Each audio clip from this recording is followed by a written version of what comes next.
Hello, hello, hello. Welcome to the Virginia Justice Alliance's town hall meeting about the Second Look Bill and the ongoing hunger strike at Red Onion, hosted by yours truly, Kenneth Deuce Hunter, Jennifer Dalton, and Jenny Gibson, and our esteemed guest, Taj, from the Humanization Project. Tonight, we want to take an opportunity, as usual, to get on here with everyone and do some discussion that will hopefully be informative and educate about what is going on with the process of passing a bill like Second Look. What exactly is the Second Look bill? Where are we at with it and the General Assembly that is still in session as we speak? And we also want to talk in depth about the Red Onion hunger strike and the latest updates with the participants and what's been going on. It is a pretty dramatic situation. Um, I will start off briefly with a brief introduction to those who may not have seen our town hall before or have not seen myself. My name is Kenneth Deuce Hunter. I am a returning citizen after serving 22 years in the Department of Corrections for nonviolent drug offenses. I was released in March of 2021. And since I've been home, I have been nonstop in my advocacy for reform here in Virginia and all across the United States of America. I serve on the board of directors for the Virginia Justice Alliance. In fact, I am the advocacy director. And so, after much thought and preparation, we decided that it was timely to do a town hall meeting like the one we're going to do tonight. We do not plan to hold you long, but if you have time, please stay with us. Your messages are seen. So if you have questions, comments that you would like to post in the chat, I will be watching those as they come in. So will Jen, so will Jenny, and we will love your input. We're going to have a great discussion tonight. So I will start. I will pass off to Jennifer, then to Jenny, and then we will allow Taj to introduce himself as well. Jennifer Dalton, who are you? What do you? Hi, I'm Jennifer Dalton. I'm the executive director and founder for Virginia Justice Alliance. I'm also the chairwoman for the Abolish Slavery Coalition in Virginia. Working on human rights and slavery. I've been doing this for 10 years. Good. Go ahead, Jenny. My name is Jenny Gibson. I've been advocating in Virginia since 2015 to help end mass incarceration. And by trade, I'm a registered dietitian. So there's a lot of other aspects that get to me too. But I do outreach for Virginia Justice Alliance. So you guys will probably hear my voice and see my face a lot. Absolutely. Okay, and normally I introduce our guests, but I really would love Taj to qualify himself and tell us who he is, and why it was so important for us to have you on this show. No, I can't speak to why it was so important, but thank you for having me. And it is good to see all of you. We have gotten to know each other pretty well here since I've gotten out. That was last June. So it's been 8 months now that I've been out, and I'm an emerging citizen, enjoying doing that and doing the advocacy like yourself. I co-founded the Humanization Project officially in 2019. We started working on some of the things that became the Humanization Project around 2016. I did that with my incredibly brilliant, incredibly beautiful, incredibly short, and incredibly blue-haired fiance now, Jen Carter, who many of you probably recognize and remember. She's been awesome throughout all of this, and she's now in vet school. And now I'm out, so I get to do all of this. Before all of this, I'm a sociologist and was into justice reform, and especially in regards to the specifically drug policy and inequalities. So that's my background. I have a little bit of formal expertise on this, but now I've lived the experience, and I like to try to bring the both of those together. And more importantly, bring the human voice of the impacted community, given not just be it, but bring others' voices whenever we can to whatever discussions we can have in terms of reform, because the system is a mess in Virginia still, even as we've made some progress in recent years. And so there's a lot of work to be done, and it's wonderful to be part of a group of people doing it and allies in that. And you guys have been incredible throughout since I've been out, and we kind of knew each other indirectly through Gin before this. So thank you. Absolutely, absolutely. So I'll say why it was so important for us to have you. You are active. You played a intricate part in writing the bill that we're wanting to discuss tonight. And meeting you at the General Assembly, your passion was hard to overlook. I know what it takes to be here. I know what it takes to come to these places. I know the sacrifices it takes to make it to these assemblies, general assemblies, these lobbying days. To be active is a major sacrifice, and you are well educated in this arena. And so we wanted your expertise on this panel as we discussed. So as I said earlier, I'm really appreciative of you taking the time out this evening to come through. And everybody in the chats already. Tasha, I see you. Hey, how are you? Laura, Billy, everybody. I would be naming forever, but I just want to thank everybody for tuning in. A lot of people have reached out to me saying that they were looking forward to this town hall meeting tonight. So let's get right into it. We are going to start with the second look bill. Our intention is for this to last around an hour. So we're going to try to be cognizant of the time as we comment and discuss the second look bill. Taj, I'm going to call on you if you don't mind. Can you just give us a brief overview of the second look bill and what it was? What was the intention behind the second look bill? We were calling it 1.0, second look 1.0. Now it's like 18.0. Unfortunately, the sausage making process of legislation has been on full display, which the metaphor is perfect because it's never pretty, and if you really knew what was in it, you're not going to want to eat it. But it usually, at least for some people, tastes good in the end, and we'll talk about all that. But version 1.0, to get to your question, the point of second look was the fact that Virginia is a place of extensive over sentencing, historically speaking, especially, and in many places still the case. It's depending on which year we're talking about, it's 6th, 7th, 8th most safe, lowest violent crime rate in the nation, and yet it has approximately the 7th, 8th, again, depending on what year you measure, 9th highest rate of people who have served at least 10 plus years already, meaning you've got the longest sentences or near the top of the longest sentences being served, despite being this one of the safest places. So second look was kind of a response to that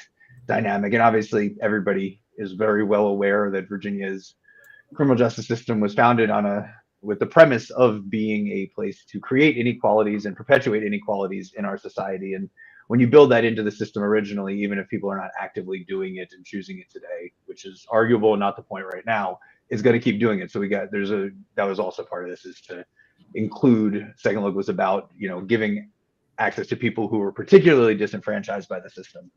And it was a chance to basically say, what have you done since that moment? We know that the sentence is long, but there's no way currently in Virginia to get another sentence, and parole for all intents and purposes is pointless at this point.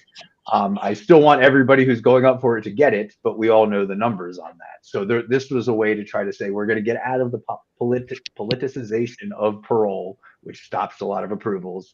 And we're going to say those judges, or those courts, at least if the judge is not there, how can this person have access to an opportunity to say, this is what I have done, these are the other things beyond that conviction, can I please have a second look? Not automatically get out, but just be reviewed. Have an examination of who I am now. Because nobody's beyond redemption is the best way to say it. Like, nobody should be defined by their worst moment forever. And who is not different than they were when they were 19, when they're 49, or even 39, right? That's inherent. None of us want to be defined by the worst moment when we were young.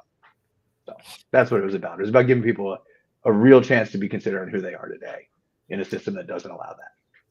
So essentially, the second look bill, and I'll even use some of Laura's input that she had given me earlier, but the second look legislation was supposed to be a collaboration between. Goodness, what is my phone? Don't do this to me now. There we go. Sorry. Second look legislation. It was supposed to be a collaboration between victims of crime and those who have loved and who have committed crimes that grants the chance to be seen again by all parties involved when their sentence was first imposed. So it allowed, like you said, for men and women to have an opportunity to have a review of their sentence and where they were in their progression in their rehabilitation, or throughout their prison time. So the way you wrote it, the way Jenny described it, that we affectionately call it 1.0, the initial bill. How do you feel about what is your overview of the process as it has ran through General Assembly? What are we looking at?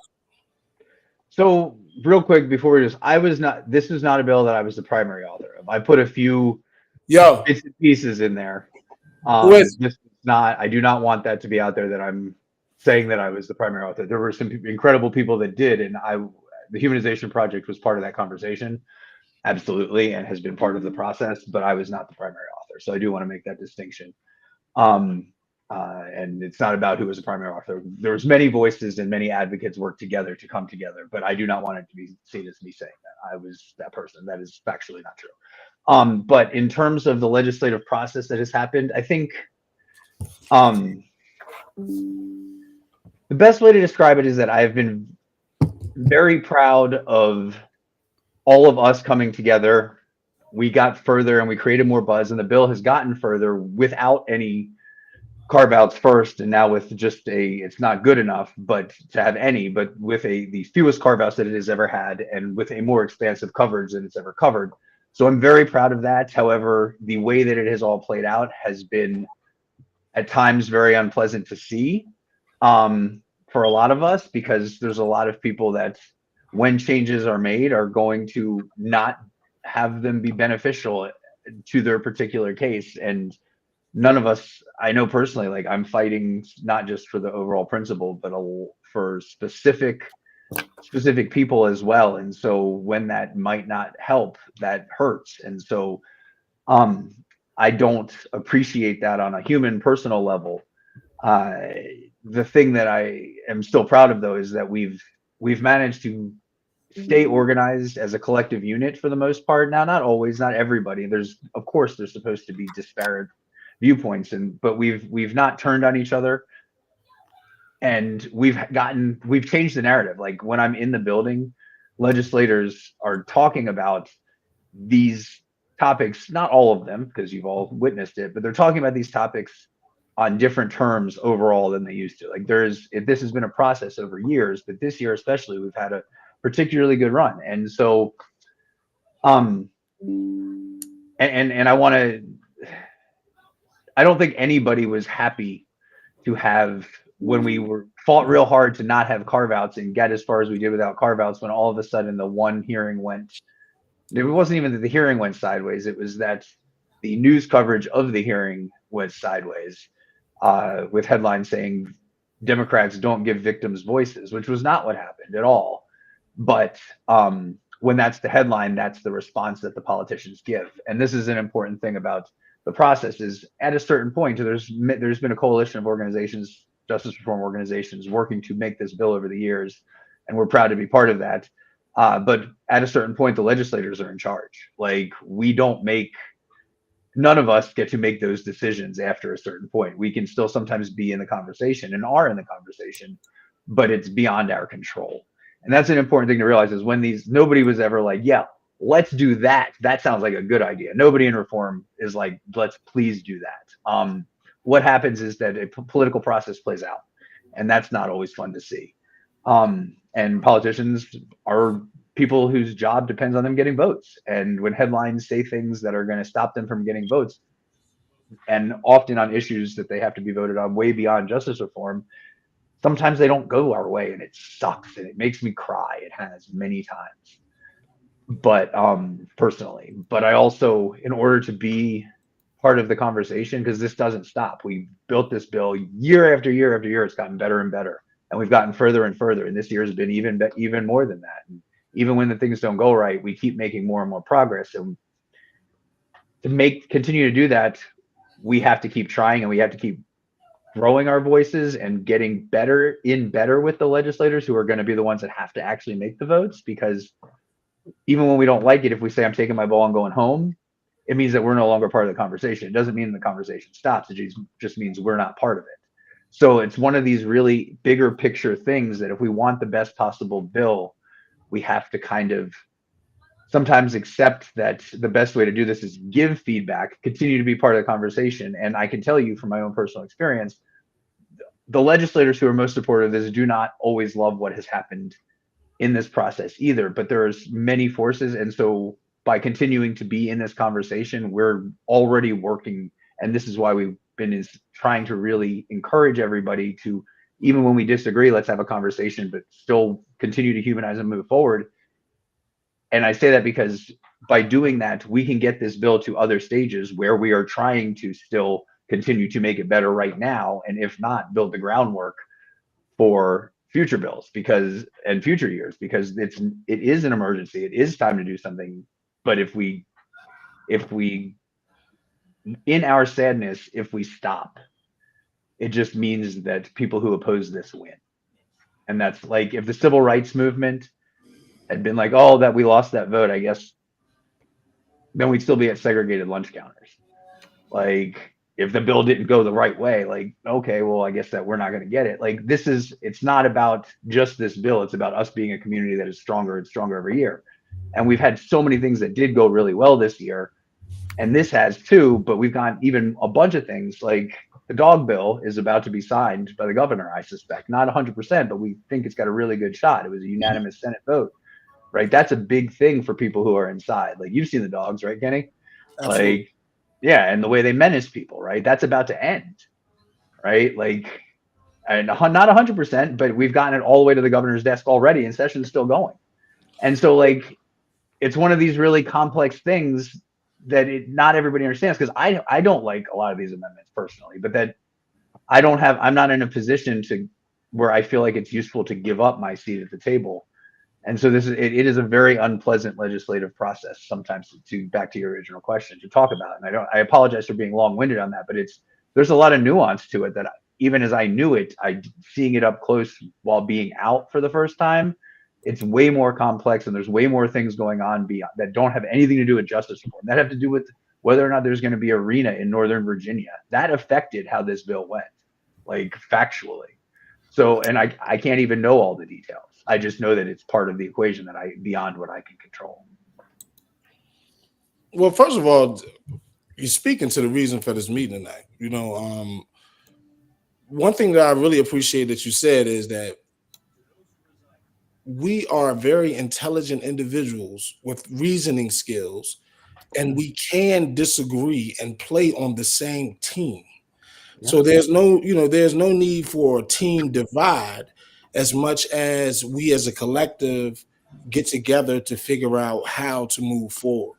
So, what you spoke about in particular as it relates to wanting to maintain the seat at the table, compromises, the complexities of the justice system. All of these are real realities, things that I've learned since I've been home. I've been grateful to be around individuals who have kind of walked me through this. In prison, it was just black and white. I would read and they said this is how it's supposed to go, and that's how I thought it would go. And no, it's not like that. This is a very personal thing, as it relates to individuals, as it relates to policy, as it relates to institutional racism, and how these things are ingrained into the political process. I guess the next place to go is just to because you kind of put it all in a nutshell. But I'm gonna lean on Jen and Jenny whoever wants to volunteer, can you talk about what was taken out of the bill and why we have an issue with it? I wanted to jump in, but I didn't want to interrupt you. I think here's one of the first thoughts that we started having as they started adjusting the bill. Okay, of course, we've been doing this advocacy for years, all of us really, or we've been a part of, who someone else was fighting for. But like at first, it's like when you see carve outs or whatnot, or just more exclusions, well, be it human or time or whatever the crime. When do you feel like you get to a point where you're like, okay, well, better luck next year. Well, we'll add this next year, or we might be able to take this out next year. But I think people now are like, okay, how many years, So what are your thoughts on that, Taj? Like when these things start happening on these bills? I don't get to make that decision based upon what I want. I'm honored to represent voices of many people, and I therefore can't just react from my own emotions to that situation. I have to look at each situation individually. Like, I can't really give a specific answer to what the line is, because like right now, if I were to, and I'm not trying to be pejorative to anybody, but if I were to take my ball and go home on this bill, that also loses me the chance to these other 17 things that we've got going right now. I'm now seen as somebody who doesn't play nice and does not stick with the people who have worked with them, even in the hard times. And so if I want to get guys to stop getting bitten in prisons by dogs for no reason, I also can't always just react individually to a single bill. And so it's not as, I can't give you a specific answer. Would I go ahead? Sorry. I guess like with first of all, I want to make sure this is discussion oriented. Obviously, you're speaking to how you guys are viewing the bill, but this is not like, hey, let's ask Taj and put you solely responsible for the bill. No, No, I was actually trying to figure out how you feel like from your perspective, like from being on the inside when that happens to bills, kind of like when you're one of the 400 people or whatnot that's excluded. Like, how does that feel? And then what? I mean,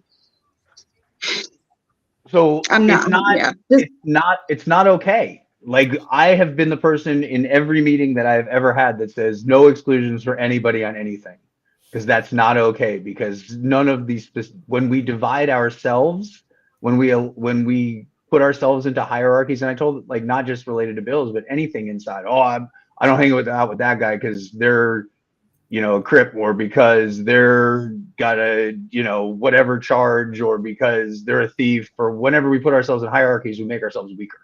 Because if we're going to get anywhere, we're already the judged. If we don't band together, we're going to only make the only chance we have is to be a united front, right? And so I don't ever accept, but at the same time, I don't really believe, honestly, like the way I feel about the system, and the way that the reality in Virginia is, I don't think that there is a bill that can be written that can ever, maybe not ever, but that can, in this year, that's what I mean, not ever, but like in this year, realistically get passed, that every single person gets the chance they have earned. I don't think that happens because the dynamic of politics in Virginia. And so if that's not actually feasible, the question is then, do we want to help thousands of people, even if some of them are not? And that's when it becomes a question, not about who I personally love, but about, is it worth helping 5,000 people, but leaving 20,000 not? I mean, that's still 5,000 families that get their loved ones back. And how would they feel if you say, no, I don't want you to help that person? That's still systemic change.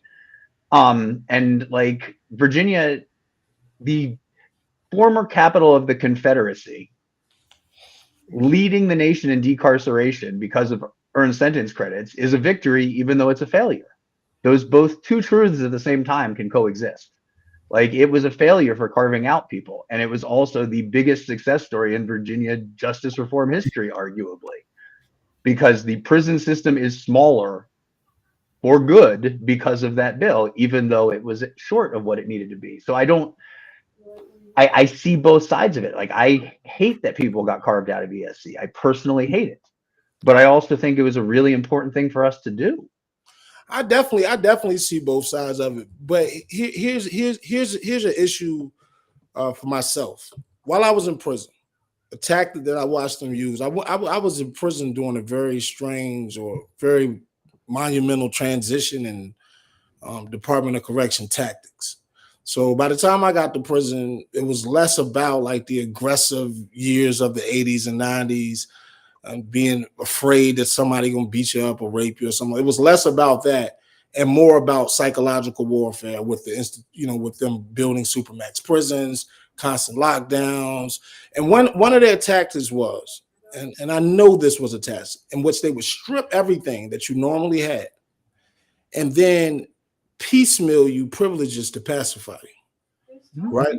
So my I guess I get a little bit when I look at what they do as far what they have done, what their track record here is here in Virginia. When you take a bill and if you gut it and then tell me I can't even speak on other bills, you don't want to hear my voice over here. That's manipulation. That shouldn't be that way. Like, just because I disagree with you right here doesn't mean that you shouldn't want to hear me talk about the K9 bill. But you're literally giving me back things that you took, and you're giving me small portions of it to pacify me in hopes of me calling it a victory. I'm not saying that this was not a victory to some degree. I know people who have made it home and who are coming home because of this. And I said the same thing about second look bill. I would never go on the Senate floor and speak out against the second look bill because if they pass it, it's going to help somebody. Now I don't. Now, do I agree that I believe there's a point where we have to have a line in the sand. Like, you can't, gut the fundamental parts of this bill and pacify us because as somebody I work with a long time once told me, Tasha used to tell me all the time, we don't want a basic bill because we won't be able to revisit this for another 3 to 5 years because they're going to say we just did something for you. And so it kind of takes away your leverage. Now, I'm only saying that we of the Virginia Justice Alliance have talked about the need to try to expose this political process. Does it make sense? Is it a real thing where people are actually, making these backdoor deals and bills come back looking completely different? And, it's not like the people said this. No, the individuals who represent the people and are not even talking to the people to make these decisions are making deals amongst themselves to pass bills that essentially, though they may help some people, are going to hurt a lot of others and their chances of ever getting. Now, who's to say which one is better than others? We got so-and-so home, 2 or 3 people home, and 100 people are not coming home. The 100 people that are not coming home will scream and say this don't make sense, and the 2 or 3 people that are coming home, it can make perfect sense for them. But stepping outside of the situation and trying to view it with like a degree of objectiveness, you got to wonder, like, at what point are y'all going to start acting like y'all listening to our cries for justice and not pacification, not a little something here to shut you up? And the crux of that bill, y'all taking out some of the things like that make the bill make sense, or adding things like I think there was a victim's veto in this to the bill, if I'm not mistaken, where, and you can correct me if I'm wrong, Taj, but I think it was like where a victim could basically say, I don't even want to hear it, and that person doesn't even get a chance. And it's a reason why, as important as a victim's voice is, there's a reason why they're not involved in the adjudication, because they're not able to be objective about the decision. Like, what I'm saying? I have a friend in prison for murder right now. His wife was murdered 2 months ago. And he said, there's no way I should have anything to do with him getting sentenced, because I would sentence him to death. Because this is the nature of the hurt and the pain of a victim, and rightfully so. But while that should be taken in consideration, are we going to allow that to the point where, you know how many people are never even going to see a hearing? Like some people just never going to be forgiven by their victims. You know what I mean? So I just wonder about how meaningful the bill is if you add these components and take things out of it. Hey, go ahead, Jen. Go ahead and chime in. No, you started about some of what I was going to say. We had a comment that asking us to discuss the victim veto, because she said she feels it's essentially removing the second look as being effective. I know there's victims that are for this bill as is with the victim veto. I say this as a victim. I am a sexual assault survivor. Multiple times. I've been victimized by three different people over the course of my life. So it's not a one-time thing. I completely can understand where victims say that they deal with a life sentence because my life has forever been changed. That said, I'm out here fighting for redemption for people. I can say myself as a victim, I want nothing more for the men who did this to me to find healing and find redemption and rehabilitation. But I think there's a huge unintended consequence, and I don't think anybody thought of it. Is it really opens the door for re-victimization? And I say this as I've spent 10 years in counseling to heal. I want no say in him finding grace. My only hope is he doesn't go on, that he's gotten the help that he needs to not create more victims. And if he has found that and he is rehabilitated, then I hope that he would get a second chance. I really don't like the fact that if the victim chooses not to respond, the petition dies. So we're not even giving people the option to opt out without it being detrimental to the person. And that, I know for me, is a grave concern on both sides. And it goes to Deuce's. When do we say, okay, then we should come back next year? And I know not everybody gets to have this vote because it's already in committee and the legislators can do what they want, regardless of what we say. And that's part of what we wanted to highlight, is that no matter what we say, what Taj says, any of these other ones, these legislators at this point are going to do what they want. No, they're just more invested. I agree. I want to use this opportunity to just speak on a couple of the comments.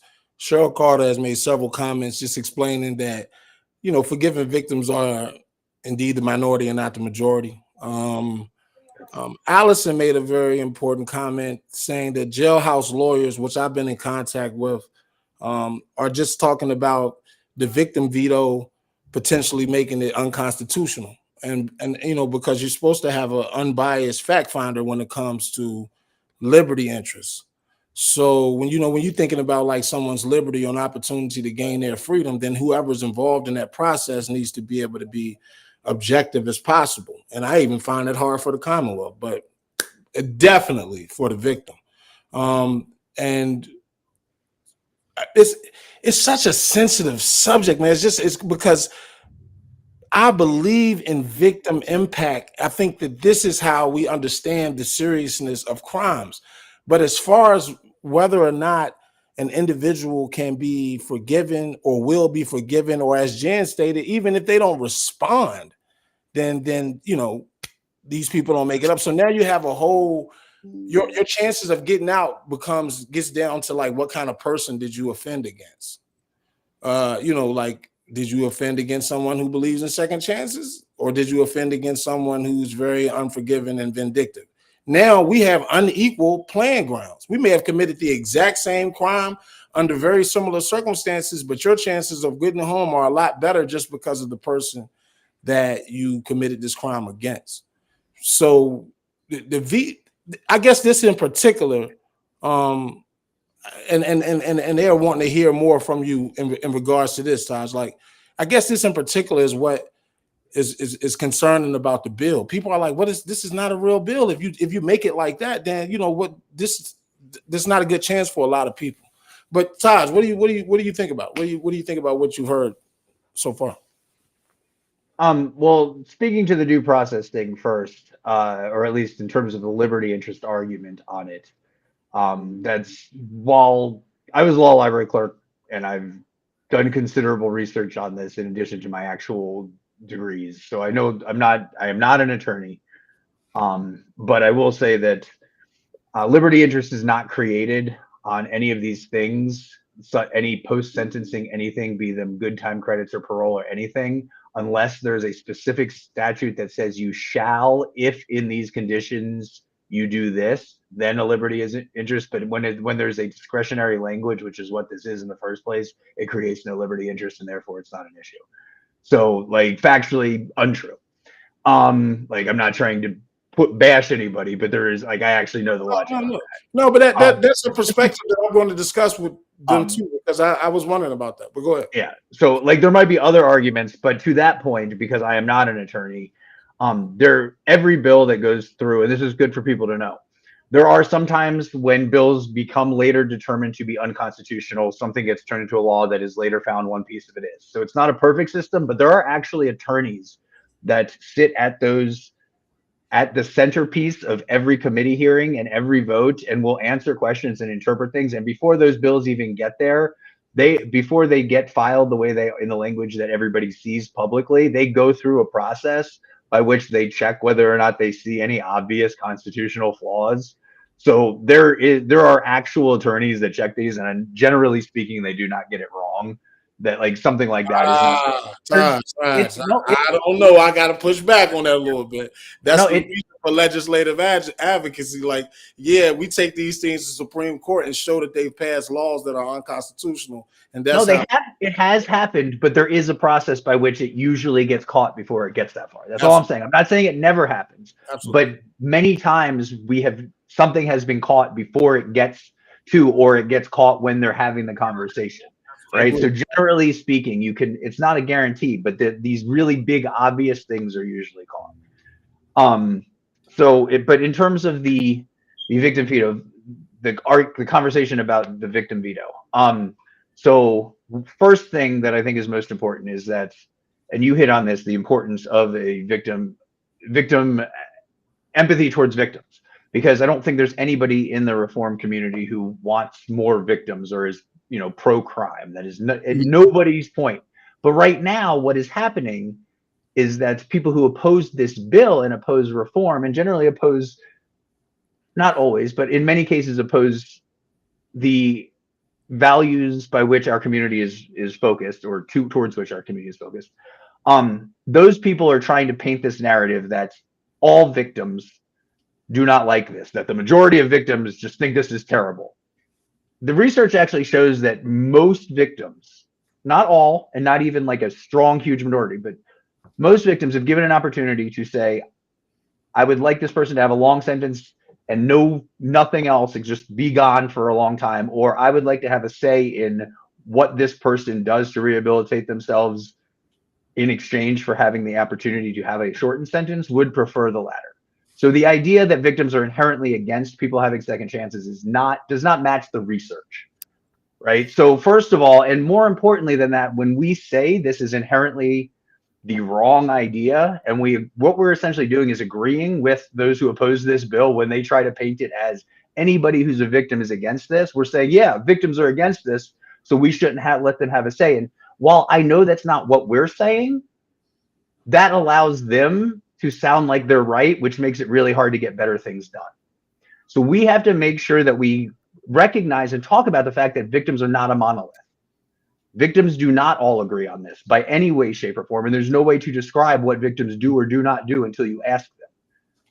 victims all have different takes on in different situations. No, do I think that this is the best solution for a second look bill personally? No, of course not. But what it was is it was a direct response to the headline that said, Democrats don't give victims a voice. You know what the only possible response in the bill after that moment is, which is when this happened, was give the victims all of the power. That was not about what people wanted. That was a political response to a single political moment, which was the basis of a specific headline. That's not, nobody was thinking, that was not on anybody's radar. That was a way to continue to move the bill forward, to be able to have a conversation, to be able to make it better. And I do know for a fact that there are legislators who are still actively trying to make this bill better, like trying to that specific point, make it better. Yeah. Let me ask you a question on a specific point right there, Todd. When they created this narrative, which is propaganda, is a tool that's been used since the beginning of the time. When they created this narrative, why wouldn't a response be, we have proof in our legislation that shows how we consider victims. Victims have rights here in the state of Virginia passed through the General Assembly. Rights that make sure that they play a part in trial and sentencing, and even in the second look bill, there's absolutely a place for the voice of the victim. But giving a victim veto power seems to be like a little step beyond, like an overreaction to a propaganda headline. Like, that's not true. I mean, you said it, but they said it, but it's not true. They said that Democrats don't give victims voices, but it's not true. We have, and we don't have to speculate. We have legislation to prove that we do, and we can explain why a victim's voice has to have a degree of I don't know. You know, we have to put it in context with the overall situation. Mm-hmm. And the victim's voice shouldn't be able to say, hey, this is the end all be all. Nah. In my opinion. Yeah. So, Taj, there's two questions in the comments that you might be able to speak to better than one of us. With the victim's veto, how much information is the victim given on the petition? Like, do they get to know what this man or woman has accomplished prior to making a decision? Because I think that could be a big difference in how we're looking at this. You're right. That would make a huge difference. You're 100% correct.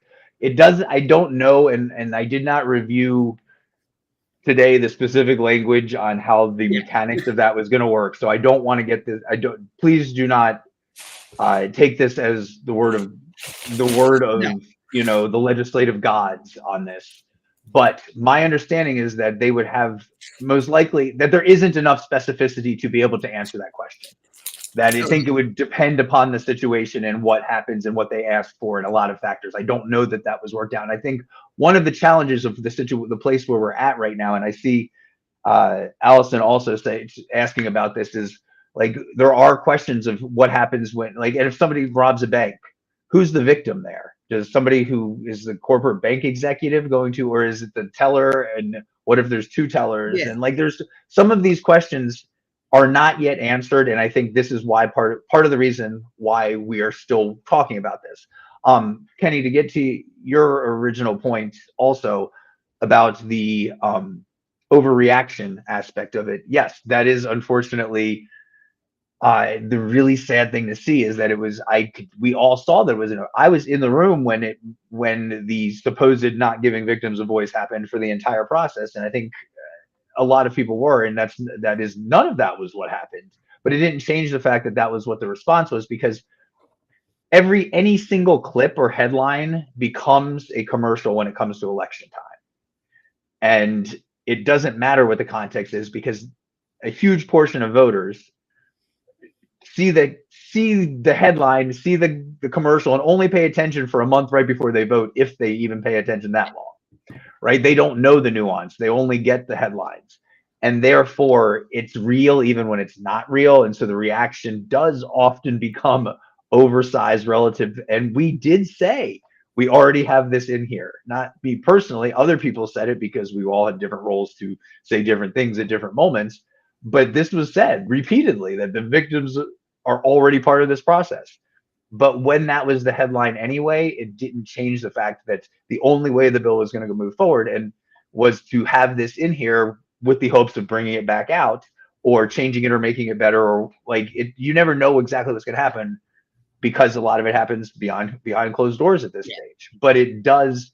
There are people still, and I will say that I don't know the details of those conversations, all of them, but I do know for sure because I've had conversations with people who have told me they are continuing to fight to make this better, because it's, even if it's not good the way it is right now, there's still value in educating people about the subject and trying to get the narrative back to a place. Because if we just leave it at Democrats give victims no voice and then the bill goes away, that's the last thing that anybody's heard, and now that's our starting point next year. So continuing on and going back and we've brought it back. This week's hearing went so incredibly well by any standards. Not only did we continue to maintain it, at least some degree of bipartisan support in the committee, even after all of that stuff happened, many more people who have been victims in the past testified in support of the bill than did in opposition. And there was no bad headlines afterwards. There is no winning these things, but we brought the narrative back by continuing the bill. Like, I watched it happen. Like, all the fervor was about how terrible we were was gone now. It's still there, but like, it had taken a step back and it was no longer the headline. And so for that reason, it's still kind of there has been progress made, even though the bill is not in a form that everybody loves right now. We've gotten it back to where we're going to be able to organize better in the future. And so I know everybody, I see the comments, and I don't really appreciate some of the ad hominem stuff where you're making this about me and a criticism of me that seems irrelevant. I want to interject on that, Taj, not to cut you short with time constraints. I do want to say this.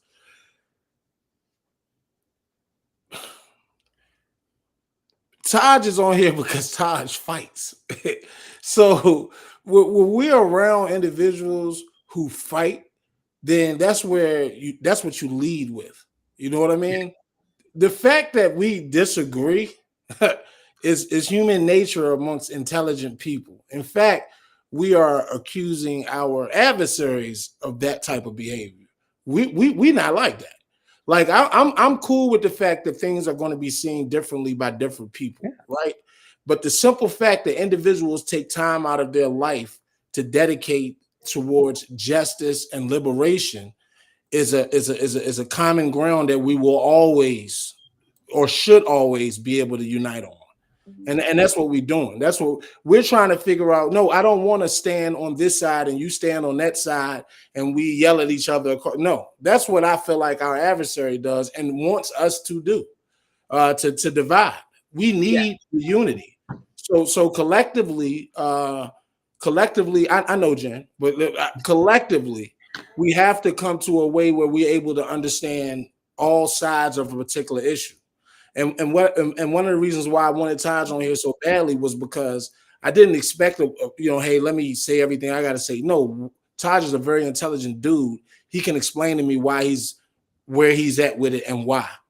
And that's just the bottom line. You know what I'm saying? Like, there's no sides in this. We're on the same side. We're trying to figure out how to make the most effective efforts. Jenny, I'm sorry. I wanted to get that out. You know what I mean? Just know that. No, you're good. Because I wanted to thank Josh for coming on. Because we need to have these conversations too amongst ourselves, because the other side does want to divide us. And, in the future, VJA is really going to start digging into the process and educating people on what the process looks like for those of us that go to General Assembly and fight. And we do these, I know VGA is working on a couple of bills for next year. We're going to talk about that because these things take years. I worked on a program in Pennsylvania that took 10 years before we were able to get it to pass. And now it's doing wonderful things out here. And, you know, hopefully VJ is going to start that conversation in Virginia, but that's a whole nother show. But I want to thank Tosh because we do Can I jump in real fast? because Jen, go a ahead. lot of people, I personally, Before you leave, Tosh, I know you were saying we're doing that people are still fighting to make some changes, and I'm wondering, since these people on this phone call are interested in that, can you talk about what can happen from right here, because they can go into their meeting, so we can still be emailing them and asking them for what we want, right? Yeah, I encourage you to definitely please email and call your legislators and tell them that you don't do it in a way that sounds like you're attacking them, like they've done something wrong. Because when we try to convince people to do things that they're not already convinced to do, starting with an insult is not effective. It's like it just doesn't. It just defy. I get the passion, but we have to try to convince people, not tell them how we feel about what's already happened. And but please do that. And so the process, presuming we can, so right now it has passed the Senate bill that passed the full Senate, which is this version that many of us have had some questions about, including myself. At no point was I like, yes, please. And again, like, I do not like the same things that other people do not like personally about it. There is a bigger picture in the way I am approaching how the Humanization Project deals with it. And I ask everybody to do the same. But yes, there is going to be, there should be dialogue on this, and we want this. And we're planning on doing something after the session to try to bring also some more collective, just like some brainstorming collectively to, if we're not there this year, how do we get there in the future? This is important. But what I will say is that right now, this version that we don't all love now went and passed this House courts fully again today. And now it's got to go back to House Appropriations, which the House version that was better than this current version did not get hurt either way in House Appropriations last time at the last minute, which was, I do not know for sure, but was likely a result of the political fervor that happened around that headline at that same time. I can't say for sure. It was not my decision. There was no vote. But the fact that there was no vote suggests that there was a reason that there was no vote, right? And it was probably things that have nothing to do with this bill and some of that. I can't say for sure. This is a degree of speculation, having been around the room and heard kind of what was going on. But all I'm saying is that if it goes further from House Appropriations, there is either going to be the chance right now to add more amendments, or to, if it happens, even if it doesn't happen there and it goes to the full House floor, there can be more amendments. And then if you have two different bills, a version that has passed the Senate and a version that has passed the House, and if they have even one comma difference, which is sometimes a strategic thing to do, make a very small difference, then they have to go to conference, which means the House version and the Senate version have to be matched up. They have to be reconciled, right? And that happens, and then it goes to the governor's desk, whichever version comes out of that. But the entire thing could change during that conference. And so by going to conference, by continuing the bill forward with a slightly different form than passed the Senate, and this is where people, when I say people are trying to fight to change this, by continuing it forward, it gets us to that point where we can have a conference and send a better version to the governor's desk. So, and it's not always going to be a better version, but sometimes better versions do come out, and sometimes there is strategy to do this. So it is not always evident exactly what's going on to people who do not see it, because it is a very complex, arcane, like, it is not an accessible process to anybody. This is a part of institutionalized discrimination, class and race based and gender based historically. This is my point exactly. I'm not going to go ahead on that right now. What we've been talking about at the VJA is what kind of effort can we make. Marky talked about, let's go to the school bus rides. This is a bill on Capitol Hill. Yeah, we can, but I'm gonna be honest with you. I don't believe that's how a bill get passed no more. Bills get passed by back scratching and a lot of behind the door deals. It's never been as simple as from the Senate to the House to the governor's desk, whatever. It's just so much more deeper than that. But I definitely get that, Mark. We need more education on that. Look, there's no way we could cover all this in an hour. we have to revisit this, and we have to continue this dialogue.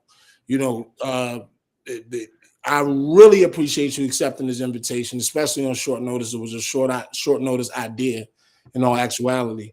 But at the end of the day, just like Allison said in the comments, like Laura said in the comments, like we have to stay unified. I think Allison said the same thing.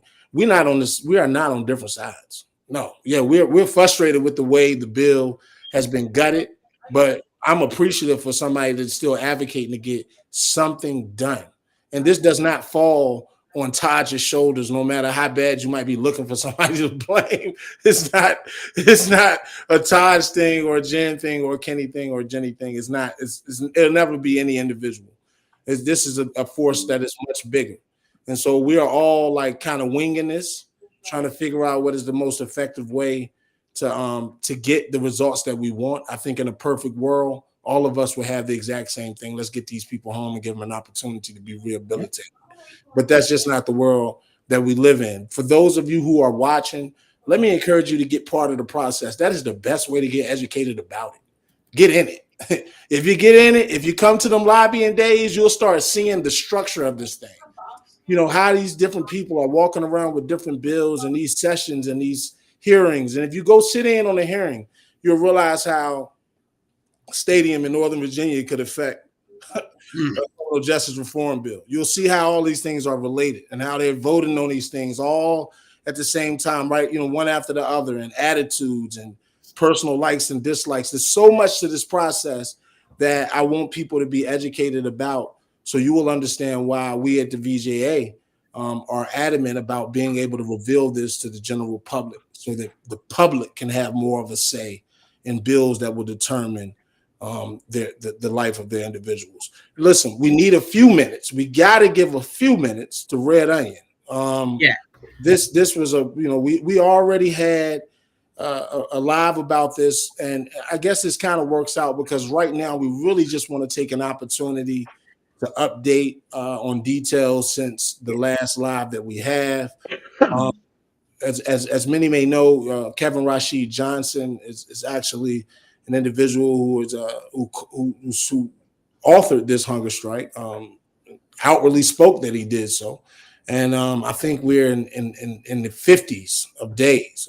Mr. Johnson, actually personal friend of mine, has been moved to the prison's medical unit and then transferred out of there. And he's been going through a lot, and he's still hanging in strong. They were depriving him water. He was actually having to drink water out of a toilet bowl. We are concerned about his medical well-being. We are in touch with his attorney.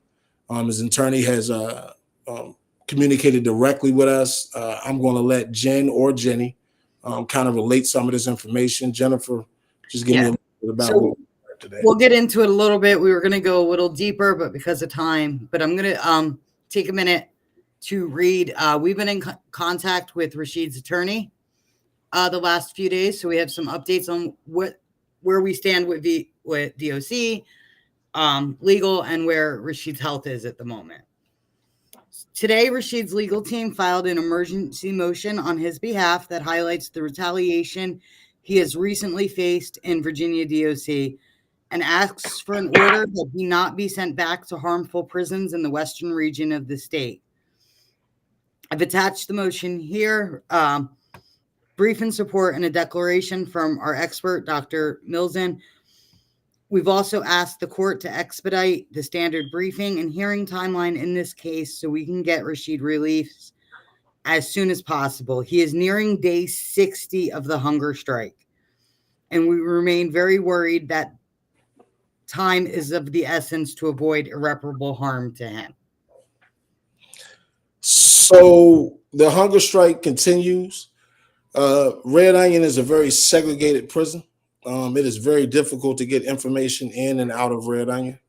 I do want to speak to what was spoken to on our last live. You have to wonder what would make a man starve himself for almost 60 days to get a message.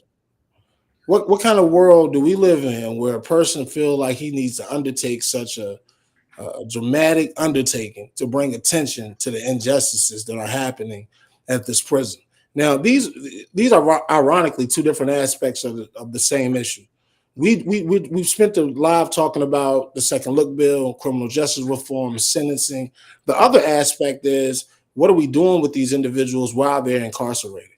And we're talking about places like Red Onion, Wallens Ridge, King Mountain, Pocahontas, places that are rural and predominantly white, with prison populations that are predominantly Black. There are culture clashes. There's obvious racism. This is not rumored. This is not a rumor. This is not embellishment. I personally lived it. I repeat that. I personally lived it. I served time on Red Onion. I served time on Wallens Ridge. I served time on King Mountain. I know the differences between those prisons and other prisons in the rest of the state. I know exactly what these people are enduring as we speak. And so I just want to make sure that anybody who has contact with those individuals, you let them know that we have their back. We have full support that they should be treated and being housed in humane conditions, that they should have access to proper food, nourishment, visitation. We support it. We with you. We appreciate your sacrifice. I'm very fortunate that we are able to be in touch with his attorney, because we've been able to say as much, to be able to send that energy to him. So, if you got loved ones at Red Onion or any of these institutions, period, first of all, but in this Western region that we're talking about, please make an effort to reach out to them. Please, man. Please make an effort to reach out to them and stay current and listen to them. Because some of the things you may hear may sound extreme, but I'm telling you, man, it's everyday behavior in dark corners where there's no one there to watch. DOC has no oversight, none. Even the politicians make appointments to come. There's no oversight. You can't pop up in there and see what's happening on a daily basis. They are able to hide the things that they do. I pray for the health of Rashid, but he's risking his life to do this, not just through the hunger strike, but through retaliation, documented retaliation from justice officials who are essentially criminals. Yeah. Because they are criminally abusing individuals, and it's just an ugly situation, and we plan to keep you guys updated. Jenny, I know you got something to say about this. I'm not going to let you leave without giving me something on this. I just like I was saying earlier, I am a registered dietitian, so just being in touch with his attorney and reading over what he's going through right now, 60 days. Well, I'll just say this. After a period of about a week, your body starts going into starvation mode. A lot of times in my profession, we'll see this in eating disorders, anorexia, bulimia. After 7 days of not having the nutrition that you need, you start having imbalances like electrolytes, sodium and potassium and all these things. And it's fatal. It can very, very quickly become cardiac arrest. And he cannot just start eating again, because that can kill you very quickly. And I mean, even in the hospital, when we had to monitor for refeeding syndrome, if we had maybe someone come in that has malnutrition for whatever reason, the labs are checked at first every 2 hours, every 6 hours, every 12 hours. It is not, it's very, very serious, because just bodies are complex, but just a little bit of that imbalance can mess with the heart and cause cardiac arrest. So he has to be under medical care at this point. He cannot just start eating and drinking and be like, okay, I'm done with this. So for me, that's very important, because I think a lot of the public doesn't understand that. And they're like, why can't he just eat? Or maybe he's sneaking food or whatever. It can't. That can very likely kill him. So I did want to add that. And I just want people to understand this is more serious. And then somebody just, like you're saying, you don't know, but they're not just throwing a fit. They're just not trying to just get attention. He's doing this for a reason, and he's putting himself at major risk. So anybody that can get in touch with anybody at Red Onion, we can give you what's confirmed to us, but we can't give you anything that isn't. So if you hear from your loved ones, we're all here. We want to hear it. We'll reach out and try to confirm whatever we can, because we want to keep these guys safe and ladies. Yeah, and just to follow up on that, man, like, so I was with Rashid when I was there back in like 2001, 2002. You know what I'm saying? The brother always been a fighter, so much so that they hated him and put him through, a bunch of stuff. I remember I was in a pod with him. They planted a knife in the cell so they could put him in segregation, and they kept him there. You know what I'm saying? And I guess it's what I'm saying to whoever's watching is we are living this in real time. He's in the medical unit right now as we speak.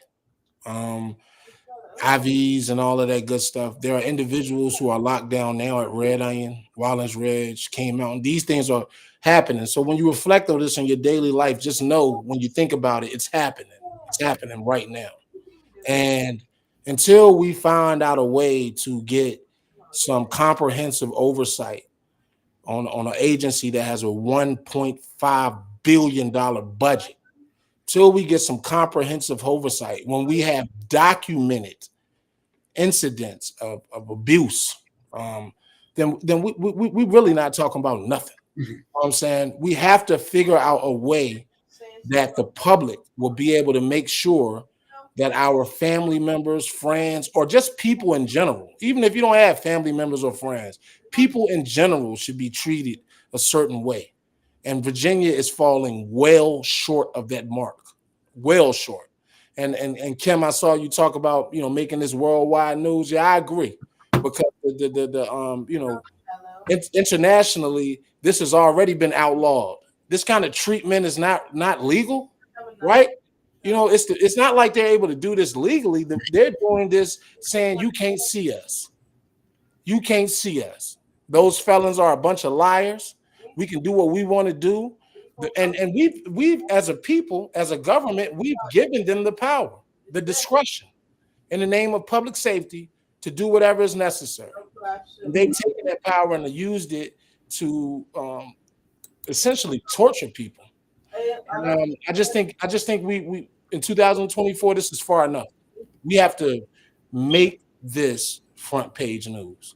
We can't let this go away. Go ahead, Jen. I'm sorry. No, I was gonna try to bring Taj back into the conversation. Absolutely.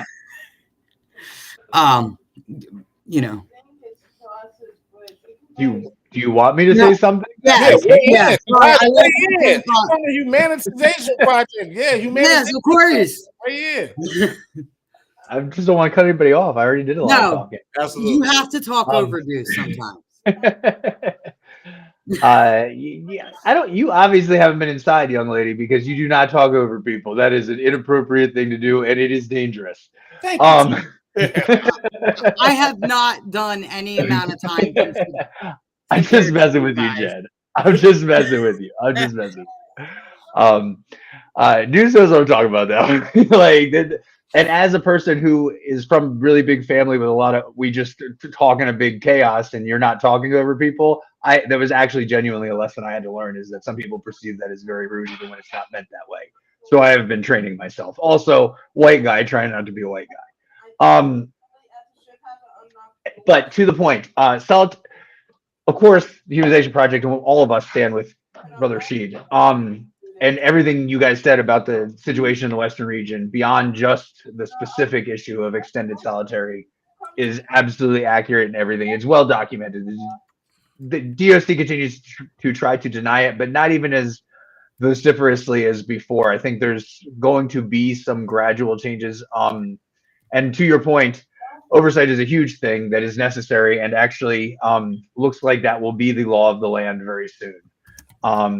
This was unanimous out of the House and only had 2 votes against it out of the Senate the first time through, and has gone just as smoothly going back across, and is going to be on the governor's desk. And he already has it in his budget, and it's just a matter of how well is it going to be funded. And the Democrats funded it really well in their budgets.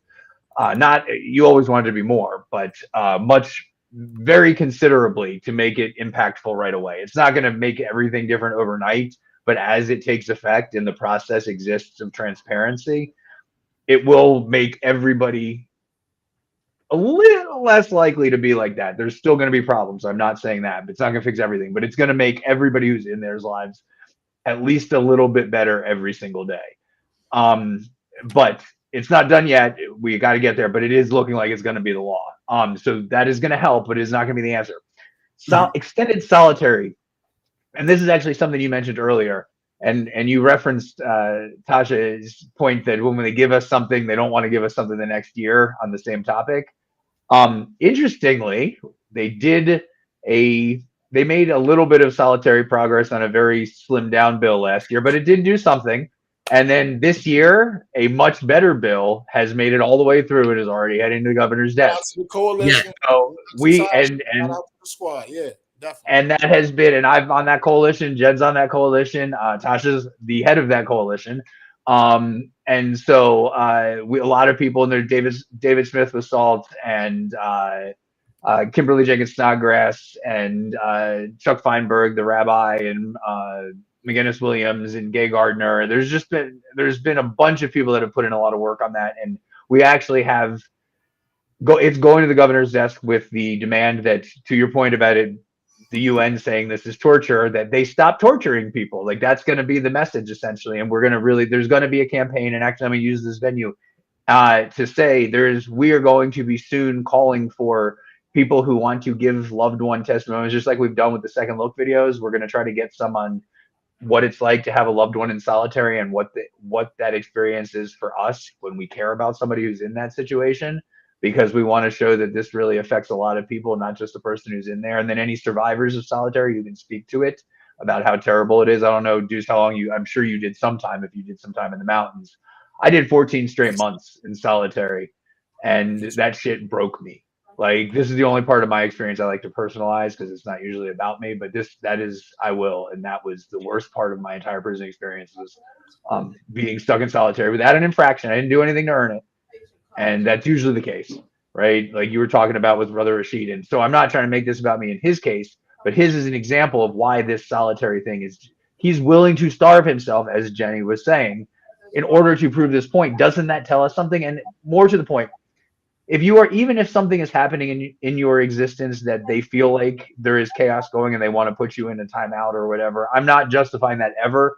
But even if there's some moment that's occurring, even if there is a fight occurring that somebody starts, if you're in prison and you got to go to the hole, you're already in crisis of some sort. Usually it's mental health or addiction, but if there's some sort of crisis, and what human being, when they're in an extreme crisis, is ever going to be better if you lock them in a box for weeks or months or years? Does that make any sense? No. Yeah. It makes no sense. So this is a huge thing. And no, it doesn't get people out of prison, but I'll tell you what, you put people in solitary, Jenny can speak to this, I'm sure, as a medical professional, this has permanent effects on your health and well-being, mental and physical, when you put people in solitary confinement for an extended period of time. It is a permanent thing. It raises your risk of every possible type of death, including heart disease, to be in solitary for 2 weeks or more.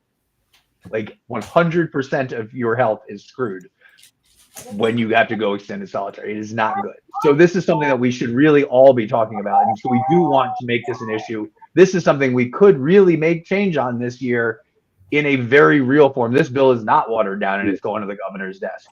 Like, it is not watered down at all. Like, they did one little tweak, and it's only, they could do 1 15-day second stint, and only if they can document no other way to control the situation, a new problem, and some imminent danger of somebody's physical health involved. Like, the hardest possible bar to even get a second 15 days out of 60, right? It's basically saying 15 days is your limit, period. Mm-hmm. And, this is important. So this is where we try to make progress, even when not everything's going our way. So I do say thank you guys for hosting that. And I didn't talk too much. I apologize, but you told me to. And this is a really important thing, the solitary thing. You guys really, thank you for talking about it. Thank you, Brother Rashid, for bringing more attention to it.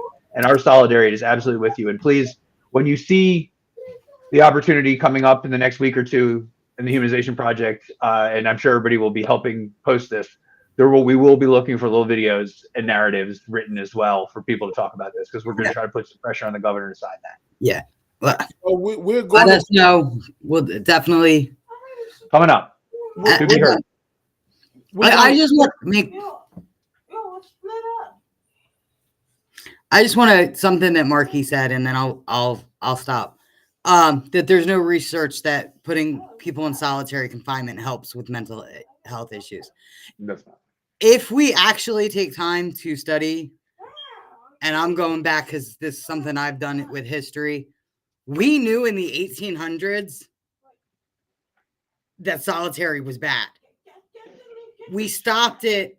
We stopped the Pennsylvania system that they implemented at the first penitentiary, Eastern State, located in Philly. Check it out. The museum now. I've been a couple of times. That place gives me chills. It makes me cry, but I love going down there. It feeds my soul in this work. But we knew 150 years ago that this was bad. And we're still doing it because not enough people speak up. Absolutely. Absolutely. 100. Let me try to tie all this together real quick.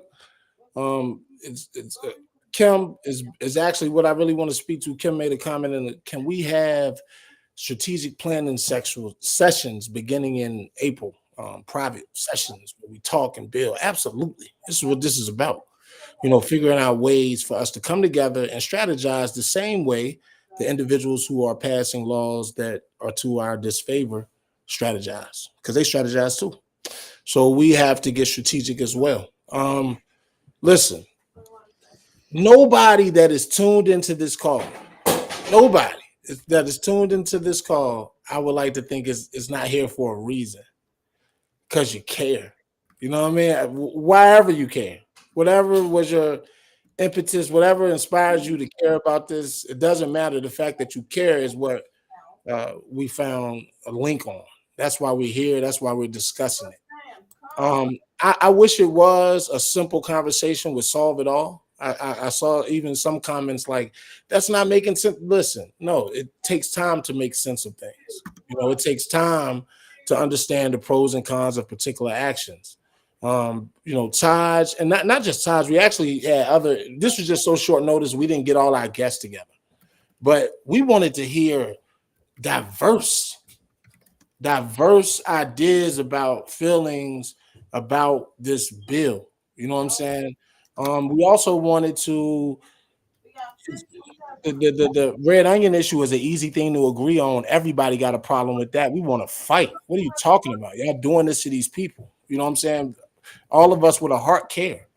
The Virginia Justice Alliance is seeking to educate through conversation.